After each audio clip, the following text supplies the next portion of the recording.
Perkenalkan, nama saya Nesya Jenia Siregar dengan NPM 2412110017. Di sini saya akan menjelaskan mengenai keripik singkong sumber rejeki yang sudah ada sejak 2012. Keripik singkong sumber rejeki adalah keripik singkong lokal buatan rumah yang berdiri sejak 2012. Sumber rejeki memiliki varian rasa, yaitu pedas manis, balado, dan juga gurih. Visi keripik singkong sumber rejeki adalah menjadi teman cemilan yang mengutamakan kualitas dan rasa. Misi keripik singkong sumber rejeki adalah menjaga standar mutu bahan baku dan juga memberikan pelayanan terbaik kepada pelanggan setia. Sumber rejeki memiliki 3 kekuatan, yaitu sudah lama berproduksi dari 2012 sehingga memiliki pengetahuan dan juga relasi pemasok. Sumber rejeki juga memiliki 3 varian utama yang dapat menjangkau preferensi konsumen, yaitu pedas manis, balado, dan juga gurih. Kelemahan dari keripik singkong sumber rejeki adalah branding dan identitas produk yang lemah. Hal ini dikarenakan kemasan hanya berisikan nama produk tanpa desain visual yang menarik. Strategi pemasaran sumber rejeki juga hanya melalui Facebook dan WhatsApp. Sumber rejeki juga memiliki distribusi yang sangat terbatas, sehingga hanya dapat tersebar di daerah lokal ataupun tradisional. Keripik sumber rejeki memiliki peluang, yaitu untuk meningkatkan penjualan online mereka melalui marketplace dan media sosial. Keripik singkong sumber rejeki juga berpeluang untuk rebranding kemasan untuk meningkatkan nilai jual tanpa mengubah resep apapun. Varian rasa balado dan pedas manis sesuai dengan tren pasar sehingga dapat meningkatkan penjualan. Ancaman bisnis keripik singkong sumber rejeki adalah banyaknya kompetitor keripik singkong asing yang memiliki branding yang lebih baik dan juga strategi pemasaran yang lebih baik. Konsumen cenderung memilih kemasan yang menarik meski dengan rasa yang serupa. Selanjutnya adalah ketidakstabilan harga bahan baku, yaitu bumbu, minyak goreng, dan juga singkongnya. Untuk produk keripik singkong sumber rejeki, keripik singkong sumber rejeki memiliki 3 varian utama, yaitu pedas manis, balado, dan juga gurih. Harga keripik singkong sumber rejeki saat ini masih menyesuaikan dengan harga pasar tradisional. Saat ini distribusi pada penjualan langsung dengan menitipkan produk ke warung-warung sekitar dan layanan pesan antar dengan radius 10 km dari tempat produksi. Sumber rejeki memasarkan produknya dengan mengenalkan produk melalui Facebook dan WhatsApp, dibantu dengan pelanggan tetap yang merekomendasikan sumber rejeki kepada pelanggan lain atau yang disebut word of mouth. Saat ini keripik singkong sumber rejeki dikelola sendiri ataupun dengan keluarga. Keripik singkong sumber rejeki sudah memiliki proses produksi yang telah berjalan dan teruji, serta memenuhi standar kelayakan yang ditetapkan oleh pemerintah, didukung dengan sertifikasi halal dan izin edar resmi. Untuk bukti fisik keripik singkong sumber rejeki, kemasan bertuliskan nama produk, varian rasa produk, dan nomor sertifikasi halal. Sumber rejeki membagi pasar menjadi 2 pendekatan utama. Pertama, dari sisi demografis, yaitu remaja usia 13-25 tahun dan ibu rumah tangga usia 25-45 tahun. Kedua, dari sisi psikografis, yaitu mereka yang memiliki kebiasaan ngemil sehari-hari, suka menyimpan stok cemilan di rumah, serta konsumen yang sedang mencari produk oleh-oleh khas lokal yang terjangkau. Sumber rejeki menetapkan 2 kelompok utama sebagai target pasar. Pertama adalah remaja yang aktif di media sosial, menyukai cemilan, serta mudah terpengaruh oleh konten promosi di Facebook maupun rekomendasi dari teman, atau yang sering disebut oleh word of mouth. Kedua adalah ibu rumah tangga yang gemar menyediakan cemilan praktis dan terjangkau untuk keluarga di rumah, serta terbuka terhadap produk lokal yang bisa dipesan langsung melalui WhatsApp dan diantar ke rumah. Selain itu, kedua kelompok ini juga berpotensi menjadi pembeli oleh-oleh ketika berkunjung ke pusat oleh-oleh lokal. Sumber rejeki memposisikan diri sebagai cemilan keripik singkong lokal yang otentik, halal, dan terpercaya, terjangkau, dan mudah dipesan. Bukan sekedar cemilan rumahan biasa, sumber rejeki hadir sebagai pilihan cemilan keluarga sekaligus oleh-oleh kebanggaan daerah yang aman, enak, dan meyakinkan. Berdasarkan data penjualan 3 tahun terakhir, sumber rejeki saat ini berada di fase maturity menuju decline, ditandai dengan penjualan yang stagnan dan cenderung menurun. Tanpa intervensi strategis, produk beresiko masuk ke fase penurunan yang lebih dalam. Oleh karena itu, rebranding menjadi langkah krusial untuk menghidupkan kembali pertumbuhan dan memperluas jangkauan pasar.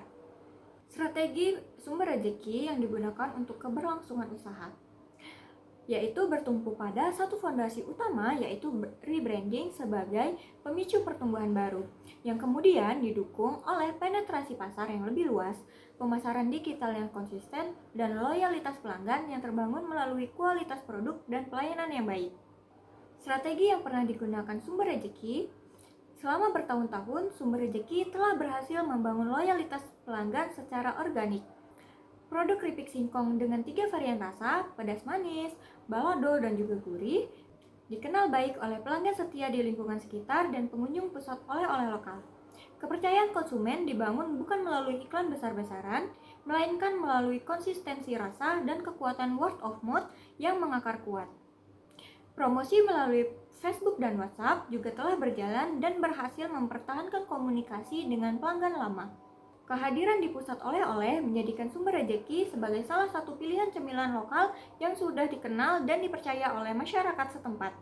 Selama ini, sumber rezeki telah berhasil membangun kepercayaan pelanggan secara organik melalui konsistensi rasa yang teruji, penjualan langsung di pusat oleh-oleh lokal, warung terdekat, serta promosi melalui Facebook lokal dan word of mouth dari pelanggan setia. Namun, seiring meningkatnya persaingan dan perubahan ekspektasi konsumen, pendekatan ini belum cukup kuat untuk mendorong pertumbuhan.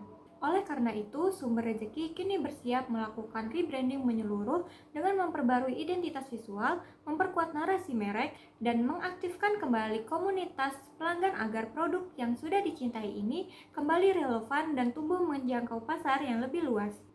Sumber rezeki akan menjalankan rebranding menyeluruh yang bertumpu pada 3 langkah utama. Yang pertama adalah memperbarui identitas visual kemasan agar lebih modern, menarik, dan mudah dikenali. Kedua adalah memperkuat narasi merek secara konsisten di semua platform, bukan hanya di Facebook dan WhatsApp, tetapi juga ke Instagram dan TikTok. Sehingga konsumen tidak hanya membeli produk, tetapi juga merasakan nilai dan cerita di baliknya. Yang ketiga adalah mengaktifkan kembali pelanggan lama melalui program testimoni dan referral, sekaligus menjangkau segmen baru melalui konten digital yang lebih segar. Semua ini dibangun atas fondasi yang sudah kuat, mulai dari keaslian rasa, kepercayaan pelanggan, dan produk lokal bersertifikat halal. Berdasarkan analisis yang saya lakukan, saran untuk sumber rezeki adalah dengan rebranding kemasan. Kemasan yang ada sebaiknya diganti atau diperbarui dengan desain visual yang lebih menarik dan modern, serta dilengkapi dengan logo brand berbentuk gambar, bukan hanya sekedar tulisan. Hal ini meningkatkan daya tarik produk sekaligus menambah nilai jual di pasar. Dari sisi pemasaran, sumber rezeki perlu mengoptimalkan pemasaran digital melalui platform bukan hanya Facebook dan WhatsApp, tetapi juga ke Instagram, TikTok, dan Marketplace. Langkah ini akan memperluas jangkauan konsumen, terutama generasi muda yang aktif di media sosial. Selain itu, strategi word of mouth yang sudah menjadi kekuatan bisnis dapat diperkuat dengan program testimoni video pelanggan dan kode referral. Dengan cara ini, loyalitas pelanggan lama tetap terjaga sekaligus membuka peluang untuk menjangkau konsumen baru. Berikut adalah saran logo dan kemasan yang dapat saya usulkan untuk rebranding sumber rezeki. Berikutnya, saran yang dapat saya usulkan adalah sumber rezeki mengeluarkan paket bundling untuk hari raya. Karena nilai penjualan seringkali naik di hari raya, saran yang dapat saya usulkan adalah mengeluarkan paket bundling hari raya. Kemasan bundling dengan desain khusus hari raya akan menambah kesan profesional dan memperkuat citra merek sebagai produk yang relevan dengan momen penting. Ketika konsumen memberikan produk ini kepada orang lain, secara tidak langsung terjadi promosi gratis melalui rekomendasi personal. Sekian presentasi saya mengenai strategi pemasaran keripik singkong sumber rezeki. Saya ucapkan terima kasih. Baik, Ibu namanya siapa, Bu? Ibu Lestari. Produk Ibu apa, Bu? Keripik singkong, keripik pisang. Jadi sejak kapan sih usaha keripik Ibu ini dirintis, Bu? Dari tahun 2012. Apa yang membuat keripik Ibu itu berbeda dari pesaing yang di lain? Keripiknya lebih renyah, lebih tahan lama karena minyaknya selalu baru. Oke. Terus Ibu ada nggak sih musim-musim tertentu yang membuat penjualan Ibu tuh naik? Ada waktu musim liburan. Kalau musim liburan itu kan banyak orang-orang yang lalu lalang karena penjualan kami kan kami titipkan di warung-warung. Oke. Sekian Ibu, terima kasih.